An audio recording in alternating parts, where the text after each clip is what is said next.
unfortunately, not all of them stick around forever. There are a lot of rare, less commonly talked about animatronics, and some were so pivotal to the development of audio animatronic technology. So sit back as we count down 7 forgotten and extinct Disney animatronics. Number 7. Walt Disney's Enchanted Tiki Room was the first attraction to feature the audio animatronic technology. But when the attraction opened in 1963, chances are your first encounter with an audio animatronic wasn't inside at all.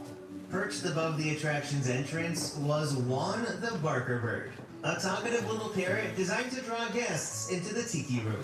How do you do down there? Hello. Early right Tiki Room. Tikis make drumgo boom. Magic is happening. All the birds and flowers sing. Better come see this thing. Juan really had all the charisma of a true carnival barker. Now you might have already noticed that there are 2 different birds. One is blue and one is red. They were used interchangeably and apparently both were supposed to be one. I'm not sure how that works, but it's Disneyland, so anything's possible. He delivered snappy lines and humorous banter, but Juan became a little too popular. Guests would stop in their tracks to watch him, causing bottlenecks in Adventureland. I mean, the pathways are already tight as it is. Despite his charm, Juan was quietly removed just a few years later to help with crowd control. But his influence didn't end there. Fast forward to 1973 at Walt Disney World, where Juan's legacy lives on. This time with a pirate twist. Outside the newly opened Pirates of the Caribbean, guests were greeted by a green barker bird who fans later ended up calling Peg Leg Pete.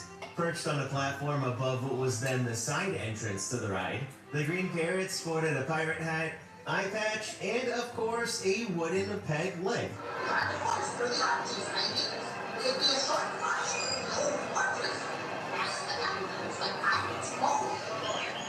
He'd humorously squawk at guests, inviting them into the ride, and he even belted his own verses of A Pirate's Life for Me.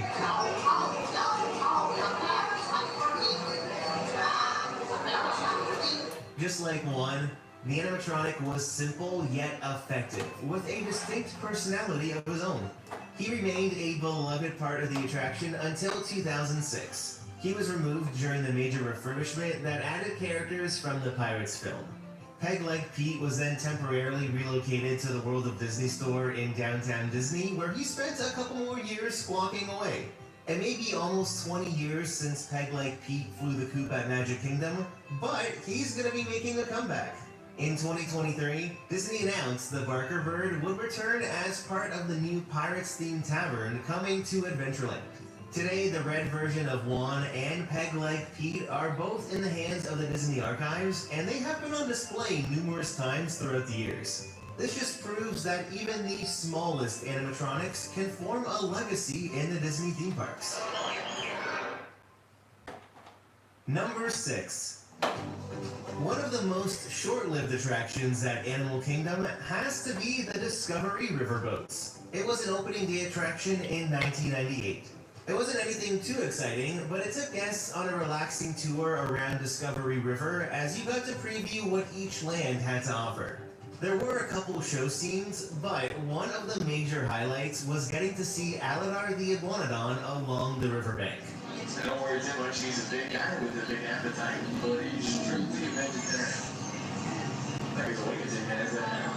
For an animatronic submerged in the water, Aladar was pretty impressive. It also enhanced the Discovery Riverboats, connecting it with the storyline of Dinosaur, which was then called Countdown to Extinction.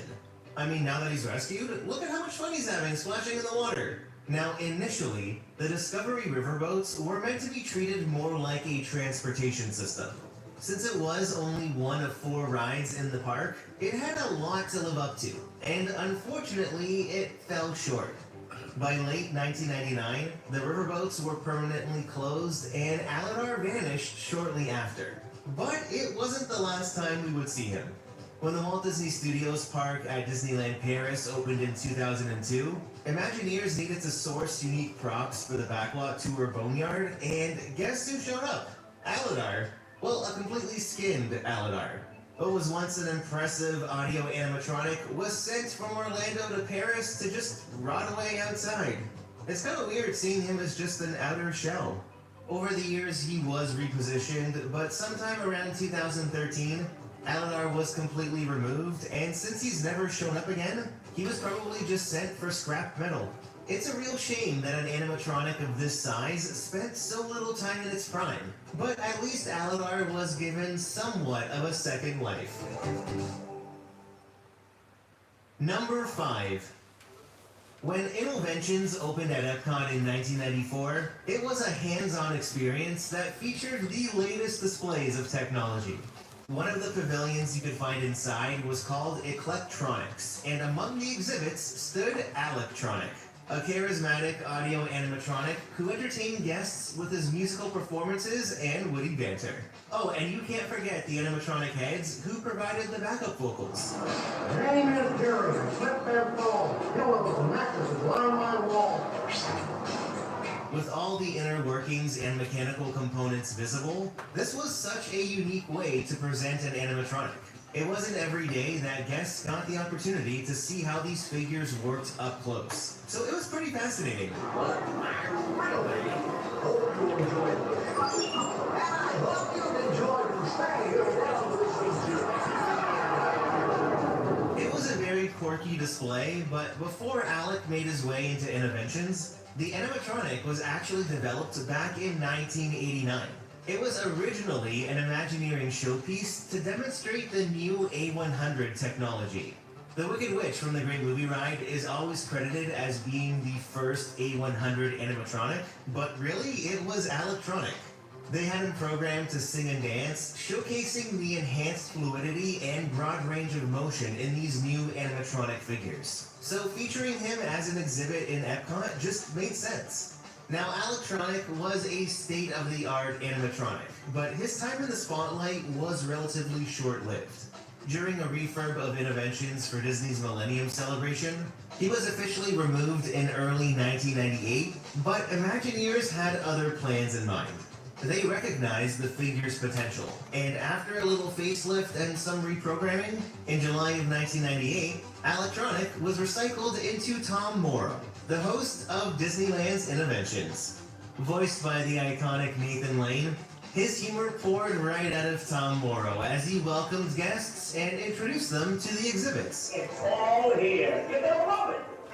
I'm gonna have to ask you to leave now. I'm expecting company to arrive at any moment, so if you'll excuse me, I have to clean up this house. There's a great big beautiful tomorrow. Get it right this way. Now, the animatronic frame wasn't the only thing Imagineers recycled. Since the project had a relatively quick turnaround, they also recycled the Timekeeper's face mold and turned him into Tom Morrow. Well, after years of service, Tom Morrow was eventually retired in 2012, and Innoventions at Disneyland closed altogether in 2015. Although animatronic technology has advanced quite a bit, these early A100 figures have really stood the test of time. Honestly, they're sometimes a bit more impressive than the A1000 figures we have today. What began as just a prototype, Alectronic had a rich 22-year run and will forever mark a major milestone in audio animatronic history. Number 4. Disney has created some massive animatronics over the years, but few have had as strange of a role than this next figure. So back in November of 1993, this sci-fi musical fever dream opened at Epcot called Splashtacular. The show was performed in front of the Fountain of Nations and featured Mickey battling the evil alien queen who wanted to steal color and creativity from Earth. It was definitely part of the weird side of Epcot, complete with a giant villainous animatronic dinosaur named Pterosaurus. This animatronic was massive, towering 65 feet, but it only had 8 functions of movement. It did rise up on a hydraulic lift, but instead of relying on computers, this animatronic was actually controlled by 2 live puppeteers. His arrival marked the dramatic climax of the show since he was summoned by the evil alien queen. Once Mickey called his guards, it quickly became an epic battle between good versus evil.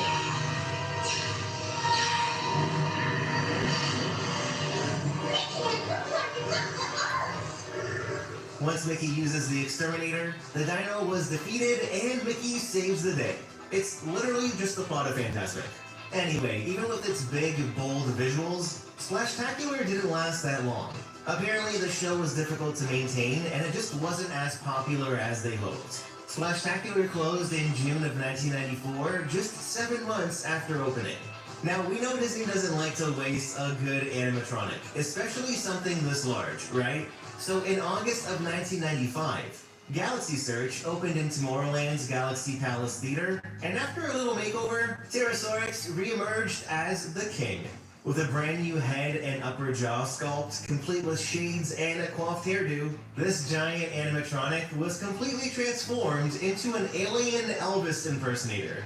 The premise of the show was this wacky space-themed talent competition featuring a variety of acts from all of our favorite Disney pals. The king made his appearance during Goofy's musical number and growled his way through some quick one-liners.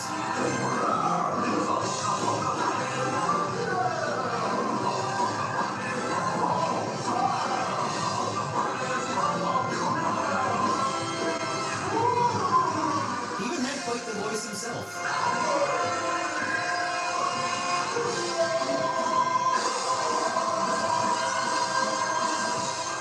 You may have already noticed this, but in addition to the animatronic, a lot of the costumes from Splashtacular were also recycled. The show ran until 1998, and I have so many vivid memories seeing Galaxy Search during Magic Kingdom's 25th anniversary. Now, although the king disappeared from the theater, the animatronic was actually left rotting backstage until around 2011 to 2012, and since then, he's never been seen again. Number 3. This next animatronic brought some serious fire and fury to the Enchanted Tiki Room under new management. Making its debut in April of 1998, the show added Iago from Aladdin and Zazu from The Lion King as the new managers of the Tiki Room. Only things didn't go as planned for them, especially when they woke up Aoa, the Tiki goddess of disaster.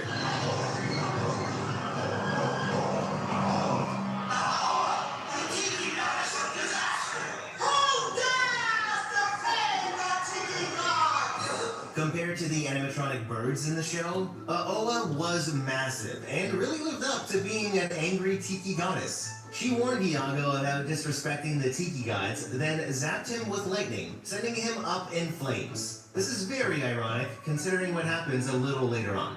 Although the audio animatronic didn't have as many articulated functions as other figures, Aoa was still very impressive and was definitely the best part of this new show.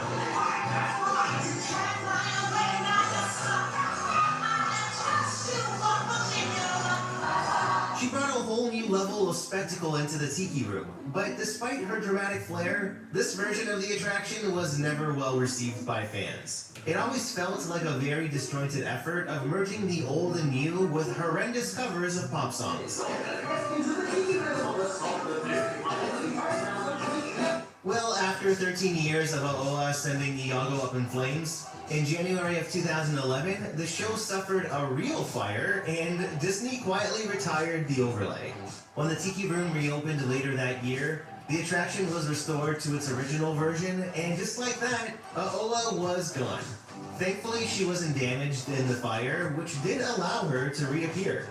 In 2015, she made her grand return in Trader Sam's at the Polynesian, where you can still participate in her chant from the show.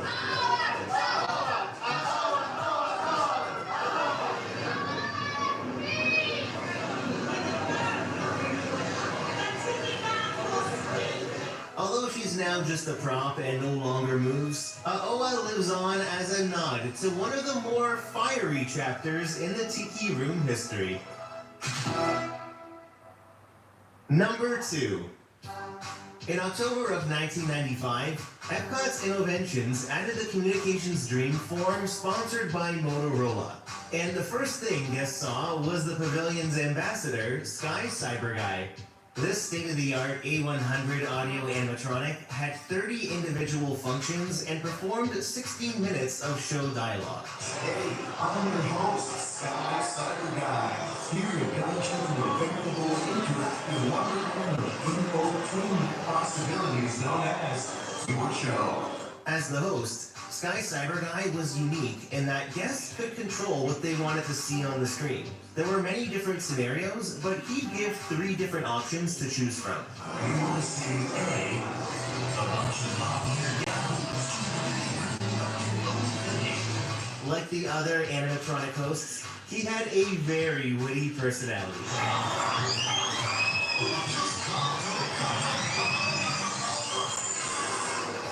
Well, in October of 1999, Disney kicked off their Millennium Celebration and introduced Innoventions The Road to Tomorrow. A lot of the exhibits were updated, and that's when Sky Cyber Guy received a fresh metallic paint job, a headset, and re-emerged as Starnak. With all new animation, Starnak now looks into the future of technology and invited guests to explore the reimagined pavilion. But more about that in the future, because right now I'd like to welcome you to the Dream Forum, the place where Motorola shows friends like you how they dream photo. He was in Innoventions until the Dreamform closed for good in May of 2003. But Starnak's journey didn't end there. In 2012, a Disney Research Lab demonstration hit YouTube showing a now stripped Starnak back in action. This time he was being used to develop a way for humanoid animatronics to catch and toss a ball with eye-tracking precision technology. When it comes to more sophisticated animatronics like this, Disney tends to save them for parts or other purposes. But this specific animatronic played another pivotal role in Disney's animatronic history. So Disney's A100 figure was developed in collaboration with another robotics company called Sarcos. They helped Disney produce the compliance technology. This controls the animatronic's movement, allowing for smoother and overall more realistic movement. This technology was proprietary to Disney, or at least it was supposed to be. Well, how the story goes is that back in 1995, Motorola supplied Disney with the animatronic for the pavilion. It turned out Sky Cyber Guy was having some issues, so Motorola had Disney's maintenance team look after the figure. It was during this maintenance that Disney discovered the animatronic used the proprietary A100 technology when it shouldn't have. This should have been a Sarcos exclusive figure. It turned out they were selling these A100 figures on the open market. Everything was a one-to-one copy using Disney's proprietary designs. A cease and desist order was quickly filed against Sarcos, and since then, they never worked with Disney again. Number 1. Closing off the list is an animatronic that was once part of one of Disney's boldest storylines, and that's Little Red, the baby elephant from Kilimanjaro Safaris. When Animal Kingdom opened in 1998, Kilimanjaro Safaris had a full-on story. Warden Wilson Mutua set up the Harambe Wildlife Reserve to preserve the animal's natural habitats. Even the borders of Harambe cannot protect our animals from the most dangerous threat of all, poaching. Then on the ride, guests were part of a mission to stop poachers who had captured a mother and her baby elephant, Little Red. The warden would occasionally check in with your vehicle to give the driver updates. I see you down there. You are in bush country. Drive carefully. I don't want you walking into my animals. You hear traditional African folk music, and the attraction would end in a chase trying to escape the poachers and save Little Red. Oh, look at the neck of that truck. That's Little Red. Although this wasn't a sophisticated animatronic, the baby elephant appeared in the back of the poacher's truck, moving its head from side to side. Well, this whole storyline hung on for a while, but in 2012, Disney officially removed the poaching plot altogether. As for Little Red, well, she was taken off the safari and placed backstage by the cast services building at Animal Kingdom. During the reimagining of the Jungle Cruise in 2021, it was rumored that the elephant at the end of the ride was a recycled Little Red. It kind of made sense since she was removed from backstage around 2020, but the ears on the Jungle Cruise elephant are much smaller, so people always had doubts. Well, in December of 2024, a cast member shared these photos on Threads, which revealed that Little Red now had a home inside Cast Connections. It's a cast-exclusive surplus store at Walt Disney World. So while Little Red's story may have ended on the safari for guests, her legacy still quietly lives on backstage for all the cast members. So what's your favorite extinct Disney animatronic? I'd love to know.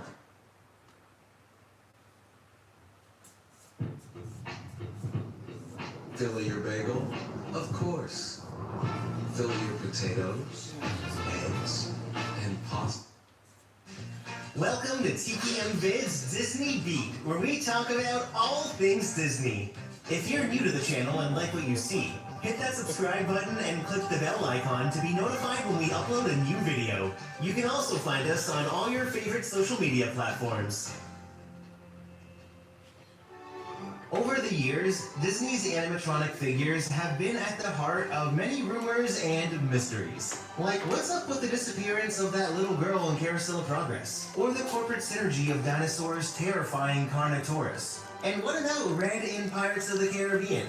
Was she actually recycled using the Wicked Witch in Jane from the Great Movie Ride? Well, today we'll dive into some Disney history as we get answers to all these questions and explore Disney's secret animatronic mysteries. Number 3. Carousel of Progress at Magic Kingdom follows a family through the decades and demonstrates the progress and evolution of technology. Now, if I asked you how many kids do John and Sarah have, what would you say? Think about it for a second, but you'd probably say 2, right? James, the son, and then Patricia, the daughter. They're seen throughout the entire attraction.